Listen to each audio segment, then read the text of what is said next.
Some other people like collecting stamps and stuff, as with me, I love trains. And I just think they're really good on how they move and how they get the signals and everything to work so that the locos don't crash, which I find really interesting. Well, I suppose it all started when I was 18 months old. My mum bought me a Thomas the Tank Engine video, and really ever since I saw Thomas the Tank Engine, just a big fan of steam locos and trains really. They also took me to the watercress line where they do days out with Thomas, and that's really how I started to love trains.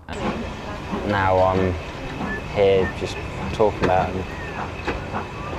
I like James and I liked Thomas, obviously. You got Gordon, Henry, Percy. Whenever I went to the watercress line and there were days out with Thomas, I always tried to get the Fat Controller's autograph and a photo with him. And I've got several photographs and several autographs, which is really special because it's once in a lifetime opportunity, because you don't see him that much at the watercress line. What makes me like trains is loads of things. You got the modern trains, which are really boring the way they just move out of the train station. They sort of really go fast. As with the steam trains, they start slowly and end up going really fast. And I just like the way they move the wheels and the motion of the trains, and I like the sound. As with the modern stuff, it's sort of just like a as with a steam train, it's sort of more like a puffing noise. It's like you've never heard a sound which goes like this.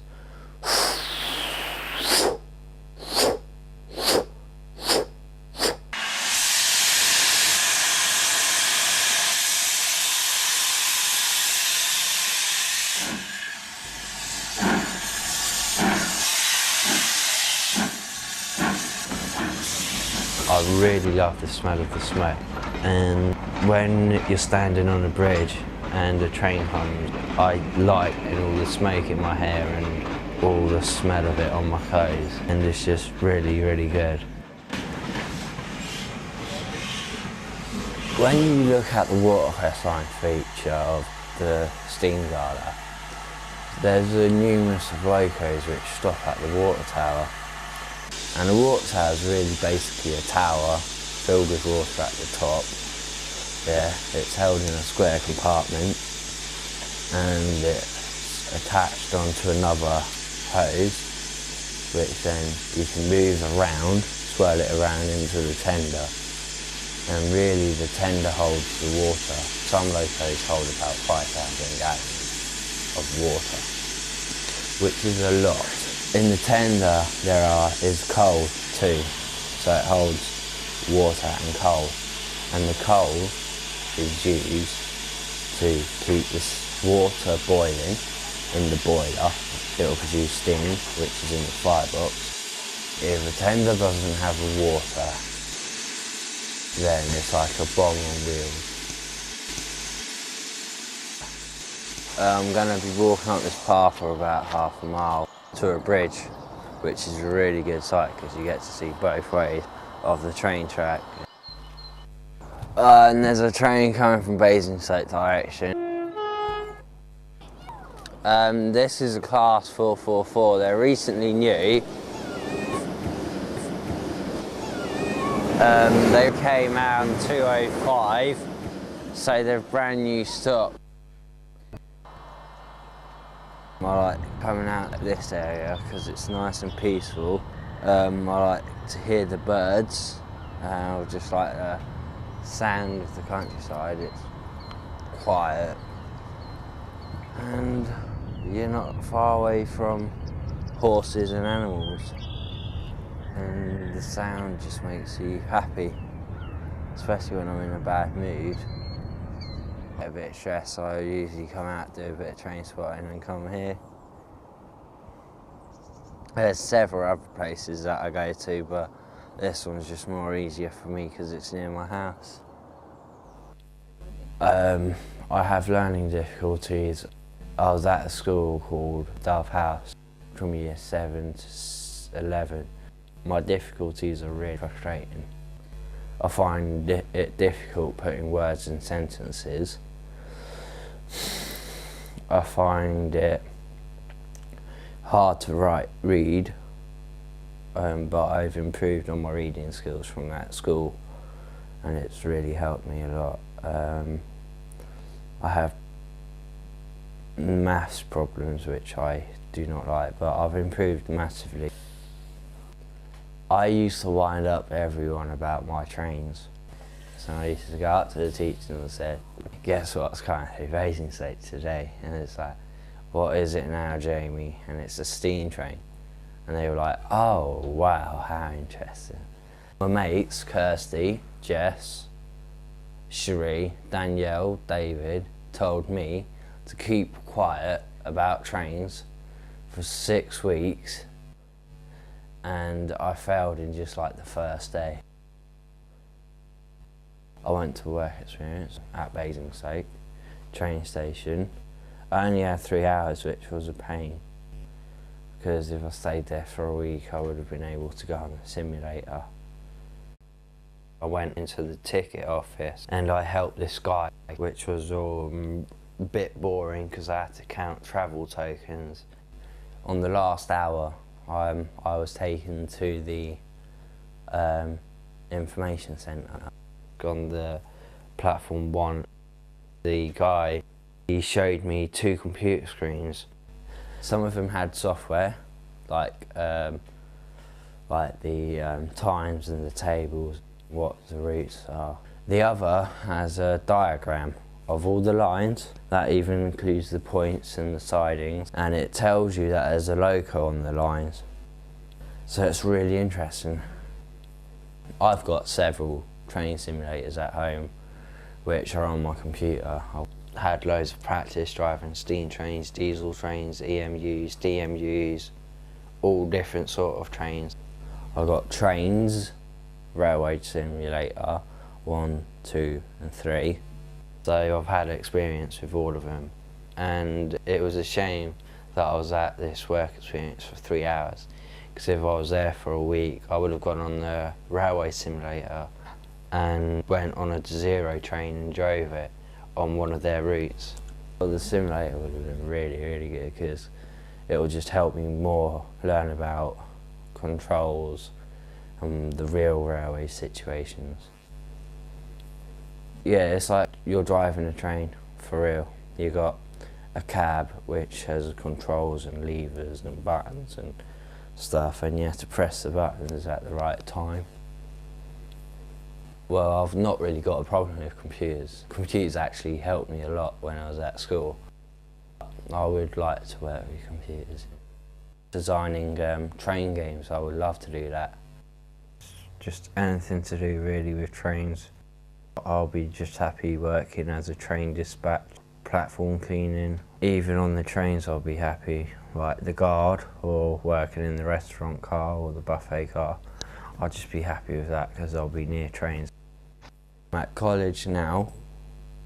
It's Queen Mary's College in Basingstoke. I'm in the LSS support unit, which is the learning support unit. It's basically what they had at Dove House, but a smaller group. I do video production, photography and film studies. During the making of this film I've been editing, producing and taking photos. I'll scan photos, crop them, use camcorders, which helps for my video production.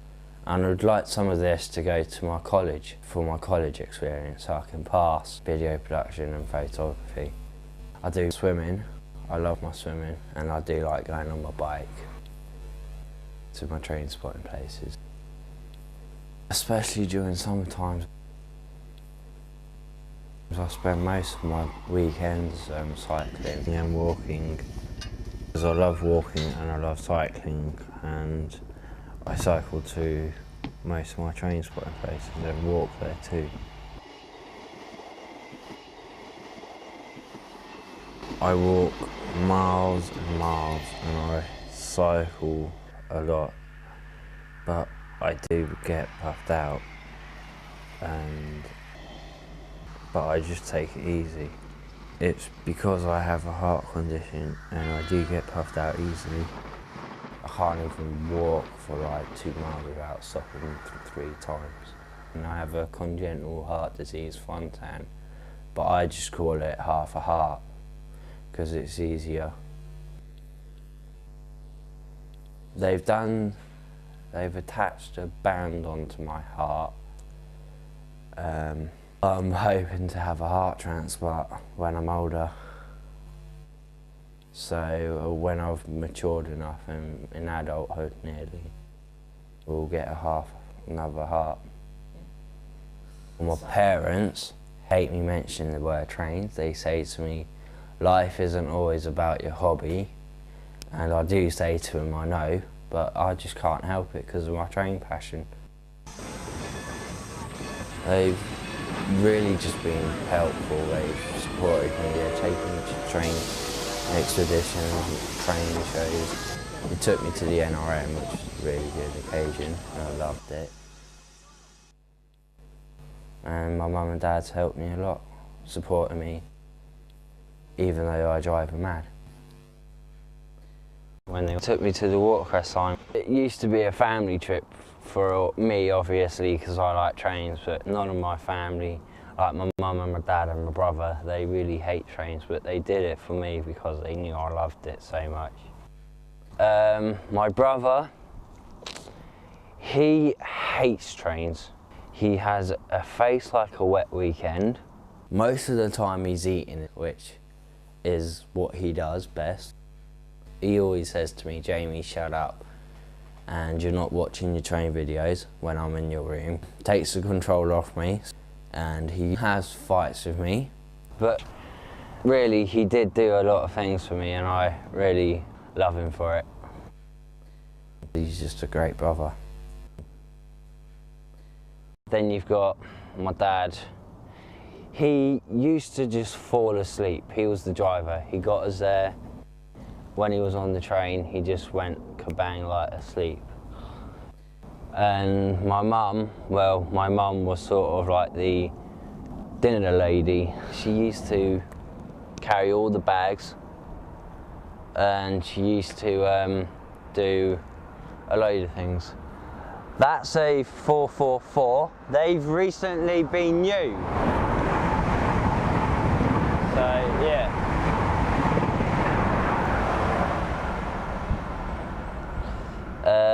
Well, where were we off to? My mum used to make the sandwiches in the morning. She took loads and loads and loads and loads of photos of me, and I have loads of albums and stuff. So even though they didn't like it, sometimes they liked it, but I really loved it, and I just wanted to say thanks to him for all the things they did to me when they took me to the watercress sign. My dad has a mate called Nelson, and they organised a day for me at East Kent Railway. And my dad woke me up at like 4 o'clock in the morning. I was completely tired, and he just said get some stuff like a raincoat, so I did. We got in the car and it was like a 3 or 2 hour journey to Kent. It was a steam railway, but my mate, he owned a loco there. He let me go in the cabs of locos. During the end of the day, when we were just about to go, Nelson said, Jamie, come in with me and your family can come. So we went in, one of the cab locos. Nelson said to me to sit in the driver's seat. I was like, okay, I weren't sure what was happening. But then the driver of the train came over to me and said, what's your name? And I said, Jamie. And he said, well, Jamie, you're going to be driving a train for a bit. And I was like, whoa. My face just lit up. But I was amazed, and I've got a certificate to prove that I've driven a train. And I was only about 10 years old.